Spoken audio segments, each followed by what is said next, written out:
আজকের টপিক হচ্ছে মাধ্যমিক ২০২৬ এর রেজাল্ট কবে প্রকাশিত হবে? চলো ভিডিওটা কিছু ভাট না বকে ভিডিওটা স্টার্ট করা যাক।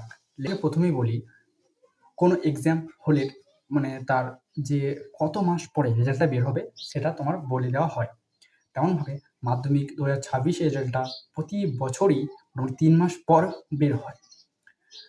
মোটামুটি তোমার দেখতে গেলে মে মাসের ১ম কিংবা ২য় সপ্তাহের মধ্যে বের হয়। কিন্তু সবাই বলছে এপ্রিল মাসের মধ্যেই বের হবে। কিন্তু এটা কোনো বোর্ড ডিক্লেয়ার করেনি। নোটিশটা তুমি দেখতেই পাচ্ছ, স্ক্রিনে দেখো নোটিশ আসছে একটা, নোটিশটা দেখে নাও যে তোমার এপ্রিলের ২ কিংবা ২ বা ৩ তারিখের মধ্যে তোমার যে প্রজেক্ট নম্বর হয় না, যে প্রজেক্টের এই যে নম্বর হয় প্রজেক্টের, সেটাকে স্কুলের শিক্ষকদের তোমার যে বোর্ডের যে কাউন্সিল আছে সেই কাউন্সিলে তোমার জমা করতে হবে।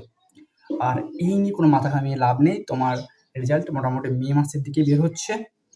আর ১ম কিংবা ২য় সপ্তাহে তোমরা এখন যে কোনো কিছু শিখতে পারো, যেমন কম্পিউটার হতে পারে, যে কোনো একটা প্রাইভেট কিছু শিখতে পারো, স্কিল শিখতে পারো। এই সময়টা আর বেশি সময় তো নেই, মাত্র ১ মাস আছে।